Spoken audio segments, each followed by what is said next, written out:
ka-elite! Welcome to my YouTube channel. So for today's video, i-share ko sa inyo kung paano namin ni-renovate ang property na to.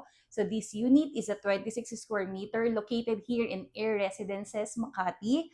By the way, I want to congratulate my client, Sir Darren, for having a multiple units na under ng staycation. So kung mapapanood nyo yung first ever video ko muna ng Hotel Vibes, siya rin po ang may-ari ng property na to.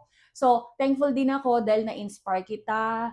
Sabi mo nga, na-inspire kita sa mga sa pagrarun ng business mo nung nag-share ako sa iyo nung income kung paano ba ang takbo talaga ng mga staycation business. And then ayan, na-hook ka na. Thank you so much for trusting me to handle your units sa mga renovation. So without further ado, ikutin na natin ang property na to. So, simulan natin dito sa ating kitchen side. So, sa kitchen side natin, kung mapapansin nyo, nagbago lang kami ng mga door natin, door panels natin. Tapos, before kasi, yung cabinet nito is naka-open yan. So, dinire-diretso na namin, close na yung cabinet na to. And then, range hood, hindi naman kami nagbago. And then, for the cooktop natin, nagbago tayo, guys, kasi talagang pangit na yung mga naunang, yung previous na cooktop natin. And then, for the countertop, as is pa rin naman tayo dyan. And then, for the backsplash, gumamit kami ng 120 by 60 cm na tiles. So, kaya kung mapapansin nyo guys, dito almost buo siya. And then, pagdating dito guys, nagkaroon siya ng cut. Ayan. Tapos, nung pinakita ko kay client na ito na yung itsura, kasi una, ayaw niyang magpalit muna kami ng kitchen sink. Kasi nga, okay pa naman, nagagamit pa naman. However, naiwan na siya nung ganda nung backsplash natin. And then of course, ayan, kaya nagpa-install na kami ng towel bar natin, faucet natin, and then yun nga, pinalitan na namin ang kanyang kitchen sink into gold. Tapos yan, sa lower cabinet natin, yan, nagpalit lang din naman kami ng mga pang-ilalim niya. So, may mga lock guys ha, dahil staycation nga ito. So, kailangan nating magkaroon siya ng mga lock para extra storage ng ating unit. So, let's proceed dito sa toilet and bath. So, sa toilet and bath, guys, hindi na kami nagbago ng door natin, ha? As is pa rin tayo para at least makatipid tayo sa ating labor costs. Kasi maayos pa rin naman. Ayan. So, for the toilet and bath natin, para lang medyo bago yung style natin dyan. So, instead na diretso siya ng medicine cabinet, so, ang ginawa na lang namin, naglagay kami ng isang medicine cabinet on the right side, and then a simple mirror lang dito sa left side natin. Tapos, kitchen sink, lavatory sink, and then countertop, nag-install din tayo. By the way, yung countertop pala natin dyan, or as lavatory countertop natin, it's quartz yung ginamit natin. And then sa lower cabinet niya, we have yung lower cabinet natin, may pintuan lang din naman tayo dyan, dalawa. And then we have the shelves para at least dyan din may ilalagay ni client, let's say yung towel niya or yung things niya na ipapatong niya bago siya maligo. Tapos, we have naglagay lang naman din kami ng shower enclosure and then extra ilaw natin sa taas para medyo mas maging maaliwala siya. Kasi, yung tiles nito guys, gray siya. So, medyo madilim lang. And then yan, of course, nagbago kami na aming shower heater. Okay.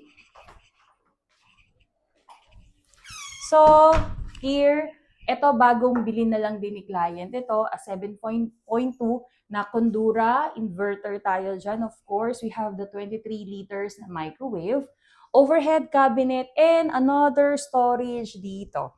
Para at least makapaglagay si client dyan ng mga room amenities niya, cleaning materials, or so kung ano pa yung mga needs natin for the staycation business. Ayan. And then, dito sa side na to, naglagay lang naman kami dito ng wall art framing natin dito. And then a pendant light. Tapos guys yung box, yung pinaka board pala natin, it's a linen texture siya. linen texture para at least magkaroon pa siya ng hotel vibes na feels, alam mo yon, with the rose gold trimming natin na nakaganda at naka-add ng ganda dito sa wall side natin, dito sa TV side. Ayan. Tapos, we have the ledge dito or yung kanyang dining table na pa-bar type ang style niya. A long ledge dito. Ayan. Long ledge with a 55 inches na smart TV natin. Okay? And then here is the vanity mirror niya. So sa side na to, naglagay lang din naman kami dito ng mirror natin with the backlight. Tapos of course, ayan, yung linen textures natin. And then yung rose gold trimming natin. And then ito here is the another, pwede natin siyang gawing vanity side with a drawer siya. Ayan. Okay. Then yung mirror natin guys hanggang dito sa baba ha. Ayan, para at least mas maganda siyang tignan, hindi lang naputol yung hindi naputol yung mirror after the ledge natin or yung kanyang vanity table sa side na to. And then of course, yan. Nagpakabit lang din naman kami rito ng blinds. Ayan, blinds. And then of course, ito sa side na to, we have the workstation. We have the blinds pa rin dito. And then dito sa side na to guys, it's a shelf siya para at least kung may gusto pang ipatong dyan, let's say figurines or pang display or so kung ano man, pwede pa nating magpatong dyan. Of course, we have the table, may dalawang drawer tayo dyan. Tapos ito guys, ayan o.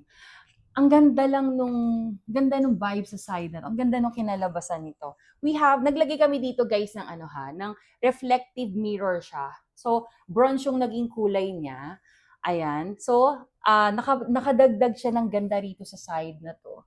Yeah, we have the panel pa rin naman dito and then the UV board. Si UV board na may rose gold pa rin tayo. Si UV board na meron siyang pa-veins na style. Oh, by the way guys, si UV board, maganda po talaga siya, pero hindi po talaga natin siya pwedeng gamitin sa mga toilet and bath natin. Kasi technically, mababasa, magmo-molds, magmo-moist, aangat din po siya sooner. So, talagang si UV board is mas maganda lang siyang ginagamit sa mga dry area lang. So, ayan, reflective UV board. And then we have, of course, the two beds natin na double ang size para can accommodate ng 4. And then, of course, meron tayo dyan sa ilalim ng mga drawers. Ayan. Para at least another storage pa po yan ni client na magra-run ng kanyang staycation business. And then here we have the center table na may drawer pa rin and then shelves under. Tapos we have the center light dito.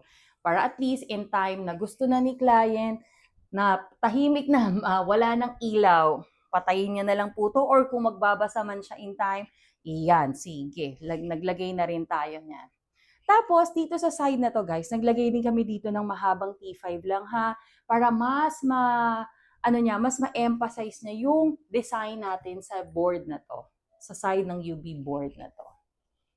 Ayan.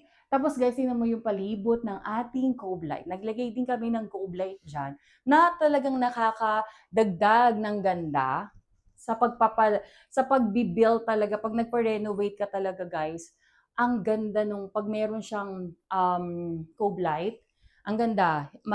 Yung drama niya, yung drama ng unit, drama ng mga ilaw is mas nakakadagdag siya sa ganda ng renovation na gagawin nyo sa inyong property. And then we have the center light. And then of course, dito sa headboard natin, nagpa-customize kami dito ng kanyang headboard. Of course, with the canvas, yung kanyang texture, and then gray, na meron tayo ditong trimming tayo dyan na rose gold din siya para at least meron tayong nagja-jive yung kulay niya with the panel natin, yung sa wall natin, which is the trimming natin ng rose gold. And then, of course, yung lining natin dito na rose gold din dito sa ating headboard. And then here is the full mirror natin na wardrobe. So, sliding siya guys ha. Kasi pag swing, medyo mas mahirap siya dahil maliit lang yung ating open space dito. Tapos nga pala, guys, dito sa Air Residences is yung floor to ceiling niya is almost 9 feet. Kaya talagang ito is a whole mirror siya na 8 feet siya. Tapos naglagay na lang kami sa ilalim ng drawer para sa another storage pa rito ni client. So ayan, another storage drawer siya dito. Tapos ayan, we have the drawers dito, we have the ledge para at least patungan to ng mga cellphone, susi, ng kung ano man. Tapos, ayan, hindi nawawala to sa mga nire-renovate ko guys ha, yung mga port natin ng cellphone. Kasi nga, again, pag nalimutan yung pinakaulo, basta meron ka ng wire dyan ng cellphone mo, makakapag-charge na tayo. Ayan, tapos we have the ledge na lang, we have the shelves na rin dito na meron na kinostomize namin yung, and pinabricate namin yung metal works natin dito. So, ayan. So again, mga kailip, I hope nagustuhan nyo kung paano namin minake-over ang property na to. So kung gusto nyo ng ganitong kagandang project, ganitong kapulidong project, please contact me to this number or message me here in our Facebook account. Till my next vlog.